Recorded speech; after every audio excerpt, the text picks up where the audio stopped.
بسم اللہ الرحمن الرحیم۔ السلام علیکم ورحمۃ اللہ وبرکاتہ۔ خبر تو ظاہر ہے آپ نے سن لی، سب لوگ جو ہیں ٹی وی سکرینوں پر نظریں جمائے بیٹھے تھے۔ بلہ چھن گیا تحریک انصاف سے، اور یہ بہت تعجب خیز بات ہے، اس لیے کہ اس عرصے میں جتنے سپریم کورٹ میں لوگ رپورٹر کور کر رہے تھے کارروائی، ان میں سے بعض سے میرا رابطہ رہا تو ان کا خیال یہ تھا کہ سپریم کورٹ بلے کی اجازت دے دے گی۔ الیکشن کمیشن مسلسل 4 بجے سے لے کے وقت بڑھا رہا تھا کاغذات نامزدگی داخل کرنے کے، 4 بجے، پھر کوئی 7 بجے، پھر کوئی 9 بجے، پھر کوئی 10 ساڑھے 10 بجے، پھر 11 بجے، پھر 11:30 بجے۔ لیکن دوسری علامتیں بھی صاف نظر آ رہی تھیں، مثلا یہ کہ میجر اٹک کے میجر ریٹائرڈ صادق صاحب کو بھیڑ کا نشان الاٹ کر دیا گیا۔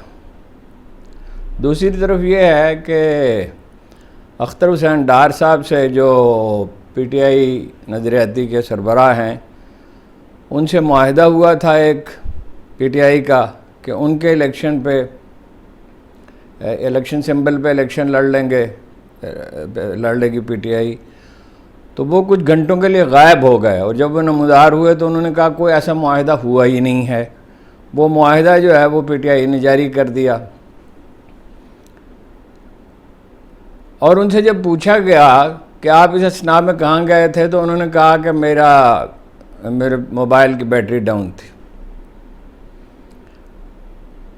الیکشن کمیشن نے اس اثناء میں ایک نوٹیفیکیشن جاری کیا احتیاطاً کہ کسی دوسری پارٹی کے سمبل پہ الیکشن نہیں لڑا جا سکتا۔ سوال یہ پیدا ہوتا ہے کہ آصف علی زرداری صاحب جو پیپلز پارٹی پاکستان کے پارلیمنٹیرین کے سربراہ ہیں، وہ پیپلز پارٹی پاکستان کے سمبل پہ الیکشن کیسے لڑتے رہے؟ سوال یہ پیدا ہوتا ہے کہ پروفیسر ساجد میر جو جمعیت اہل حدیث کے سربراہ ہیں، وہ نون لیگ کے ٹکٹ پر 2 بار سینیٹر کیسے الیکٹ ہوئے؟ ایسی اور مثالیں بھی ہو سکتی ہیں، لیکن یہ ہے کہ جب آپ ایک فیصلہ کر ہی چکے ہوں اور چیف جسٹس صاحب نے جو فیصلہ پڑھ کے سنایا ہے تو ظاہر ہے ان کے پاس اپنی وجوہات ہوں گی۔ وہ کہتے ہیں کہ الیکشن کمیشن کے اختیار کو چیلنج ہی نہیں کیا جا سکتا، اور ان سے بہت پہلے کہا گیا تھا کہ الیکشن کرا لیں، انہوں نے نہیں کرائے، اور یہ بھی فرمایا کہ ہر ممبر کو اختیار ہے کہ وہ پارٹی کے الیکشن میں حصہ لے۔ جن چیزوں کو نظر انداز کر دیا ہے عدالت نے وہ یہ ہے کہ پی ٹی آئی تو ایک یرغمال پارٹی ہے، اس کے سربراہ جو ہیں وہ گرفتار ہیں، اور انہوں نے ٹکٹوں کے معاملے میں جب تنازع کا انہیں اخبار نویسوں نے ان سے بات کی تو انہوں نے کہا کہ 850 سیٹیں ہیں، جب مشاورت کا موقع ہی نہیں دیا گیا تو میں کیا کہہ سکتا ہوں کہ کون ٹکٹ ٹھیک دیے گئے ہیں یا نہیں دیے گئے۔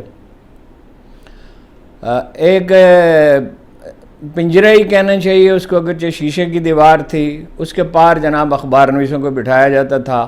وکلاء نے کہا ہمیں معلوم ہی نہیں ہوتا کہ کب کس کیس میں ضمانت ہو گئی ہے اور کس میں انہیں یہ نہیں، پھر مزید گرفتار کر لیا گیا، مقدمات کی تعداد 202 تک پہنچ گئی۔ سارا پاکستان دیکھ رہا تھا کھلی آنکھوں کے ساتھ کہ کاغذات داخل کرانے کے لیے جہاں کہیں لوگ گئے ان سے کاغذات چھینے گئے، اور وکلاء تک کو گرفتار کر لیا گیا، اور کوئی 36 کے قریب تعداد ہے یا اس سے بھی کچھ زیادہ ہے جن کے کاغذات آج چھینے گئے یا جو لوگ گرفتار کیے گئے۔ تو بہت سے پارٹی کے جو لیڈر ہیں وہ روپوش ہیں، اور دفاتر بند ہیں۔ کرک کا مثلا دفتر بند تھا، مری کے بارے میں بھی یہ سنا ہے کہ بند تھا۔ اور جب یہ فیصلہ ہوا کہ عدلیہ کے بجائے انتظامیہ کے لوگ جو ہیں وہ کریں گے، تو اسی سے اندازہ ہو رہا تھا کہ انداز فکر کیا ہے اور کس بڑے پیمانے پر انہوں نے کاغذات مسترد کیے، قبول کرنے سے انکار کیا، اور گرفتاریاں ہوتی رہیں۔ یہ بھی کبھی دنیا میں سنا گیا تھا کہ کاغذات لے کے کوئی جائے اور آگے ایک جتھا کھڑا اور وہ اسے چھین کر لے جائے، اور یہ بھی کبھی ہوا تھا کہ ریٹرننگ افسر کا دفتر ہی بند ہو. اور پھر ٹریبونلز نے جب ظاہر ہے عدلیہ کے لوگ جو ہیں وہ پولیس کی سطح پر تو نہیں اتر سکتے.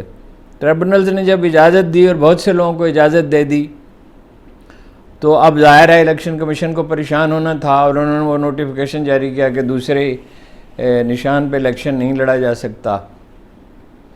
پاکستان کی تاریخ میں یہ پہلی بار ہے کہ ایک پولیٹیکل پارٹی نے اس طرح چیلنج کیا ہے. اور یہ چیلنج ظاہر ہے ایک پولیٹیکل پارٹی جو بہت آرگنائزڈ بھی نہ ہو اور جس کی تنظیم پہ کبھی توجہ نہ دی گئی ہو وہ اس صورتحال کا مقابلہ نہیں کر سکتی تھی. عمران خان صاحب کو بار بار پیشکشیں کی گئیں، ان سے کہا گیا کہ آپ پختونخوا لے لیں، حتیٰ کہ پنجاب کا بھی سننے میں آیا کہ وہ لے لیں، لیکن یہ ہے کہ کوئی ہنگامہ کھڑا نہ کریں اور کوئی تحریک نہ چلائیں. اس سے پہلے باجوہ صاحب نے ان سے کہا پچھلے برس کہ آپ کو 2/3 اکثریت دلا دیں گے ورنہ 30 سیٹوں تک محدود کر دیں گے.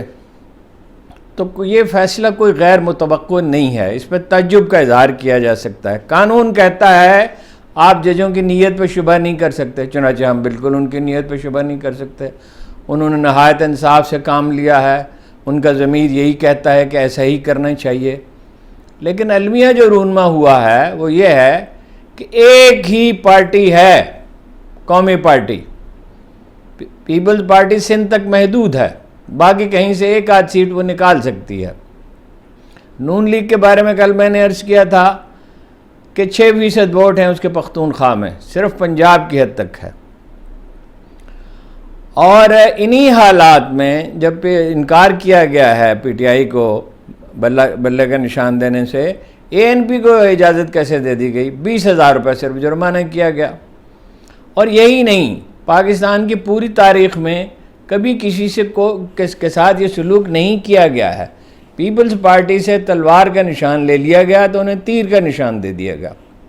دھاندلی تو ہمیشہ ہوتی رہی ہے، اور 1970 میں اگر بڑے پیمانے کی دھاندلی نہیں ہوئی تھی، ویسے تو شیخ مجیب الرحمان نے بہت غنڈہ گردی کی تھی مشرقی پاکستان میں، تو اس کے نتائج تسلیم کرنے سے انکار کر دیا گیا تھا.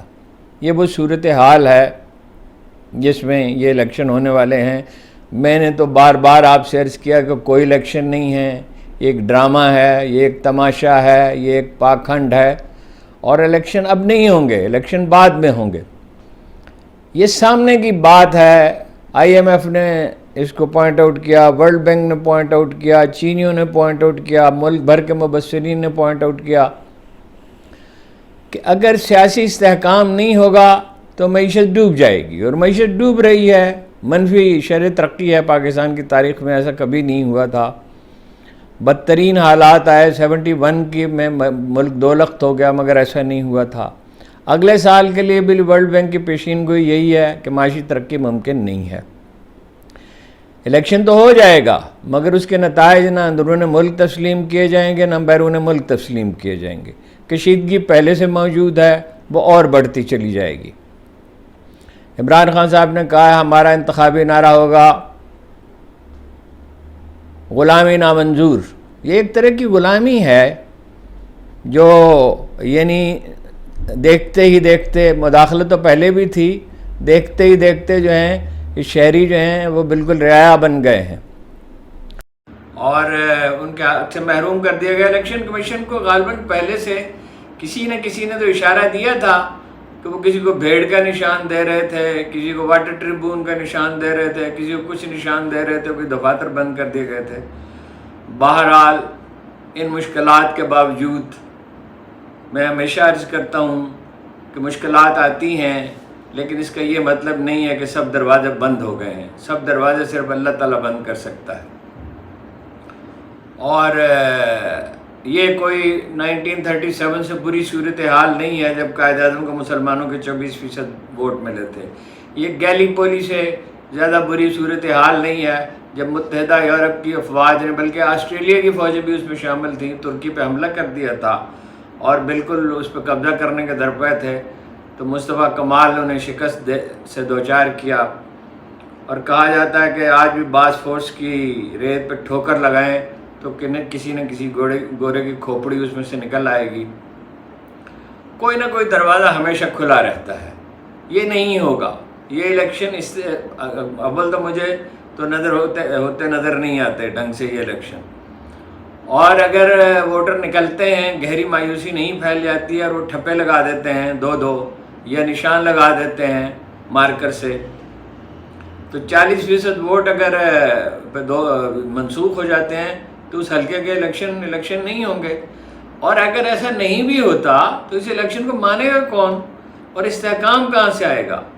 اور نواز شریف صاحب کیا حکومت چلائیں گے؟ خاک وہ یا شہباز شریف صاحب، پارٹی کی ان کی حالت یہ ہے کہ جمعیت علماء اسلام نالا ہے، MQM والے نالا ہیں، استحکام پاکستان پارٹی جو ہے اس نے کوئی 25 سیٹوں پہ 30 سیٹوں پہ کاغذات نامزدگی جمع کرایا، میں نے کوئی 40 پہ کرائے اپنا صوبائی اسمبلی کے، لیکن جہانگیر ترین صاحب تک کو تو لودھرا سے الیکشن لڑنے کا موقع نہیں دیا جا رہا، علیم خان کو 119 سے 117 میں دھکیل دیا گیا، اسحاق خاقوانی کو اکاموڈیٹ نہیں کیا جا رہا، پھر دو ساشا کمان بہت چیخ چلا رہی تھیں اور ہر طرح کے الزامات لگا رہی تھیں، ان کی اس خدمت کو بھی نظر انداز کر دیا گیا، اور فیاض حسن چوہان نے تو حد ہی کر دی، بالکل بعد گواہ بن گئے، اور اچانک انہیں ادراک ہوا کہ یہ جرائم پیشہ لوگوں کا ٹولہ ہے اور دہشت گرد ہیں، اور کوئی یعنی ثبوت نہیں پیش کیا گیا دہشت گردی کا۔ بعض جگہ پہ کارکنوں نے حماقتوں کا ارتکاب ضرور کیا لیکن انہیں سزا دی جا سکتی تھی، وہ تو کھلی عدالتوں میں جیسے ایک عدالت نے فیصلہ دیا کہ بھائی جو لوگ قصوروار ہیں ان کے خلاف کارروائی ہو سکتی ہے، لیکن دفاع پاکستان کو نقصان پہنچانا مقصود نہیں تھا۔ بہرحال یہ ایک ایسا فیصلہ ہے جو حالات کو ہموار نہیں کرے گا، بہتری نہیں لائے گا، خرابی پیدا کرے گا، اور پھر اس خرابی کو دور کرنے کے لیے وہ جو پنجابی کا محاورہ ہے کہ ہاتھوں سے دی ہوئی گانٹھیں دانتوں سے کھولنی پڑے گی، اس پر اظہار تعجب بھی کیا جا سکتا ہے، اظہار افسوس ہی کیا جا سکتا ہے۔ جیسا میں نے عرض کیا، قانون کہتا ہے آپ ججوں کی نیت پہ شبہ نہیں کر سکتے، ہم نہیں کرتے، لیکن بھلائی تو نہ ہوئی، خرابی تو رہی۔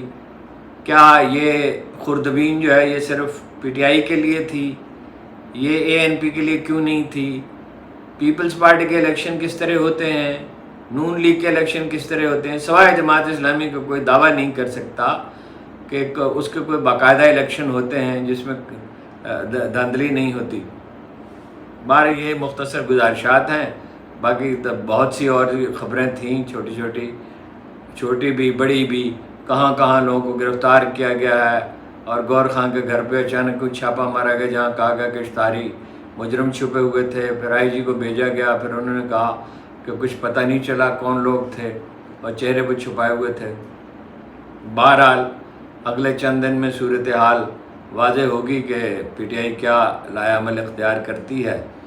اگر تو امید باقی رہتی ہے اور وہ مزاحمت کرتے ہیں تو ٹھیک، ورنہ یہ کہ 2 4 6 مہینے حکومت کر لیں گے، اور شبر زیدی صاحب کا خیال ہے زیادہ سے زیادہ 1 سال کر لیں گے، اور ظاہر ہے نہ وہ FBR کی اصلاح کر سکتے ہیں، نہ افسر شاہی کی کر سکتے ہیں، نہ وہ اپنا پرائیویٹائزیشن کر سکتے ہیں، نہ وہ کوئی دوسری زراعت میں کو جدید خطوط پہ استوار کر سکتے ہیں، نہ کہیں سے سرمایہ کاری آئے گی۔ حالات بہتر نہیں ہوں گے، اس سے خراب ہوں گے، لیکن بہرحال سپریم کورٹ کا فیصلہ ہے تو سپریم کورٹ کا فیصلہ ظاہر ہے آپ کو تسلیم کرنا ہوگا۔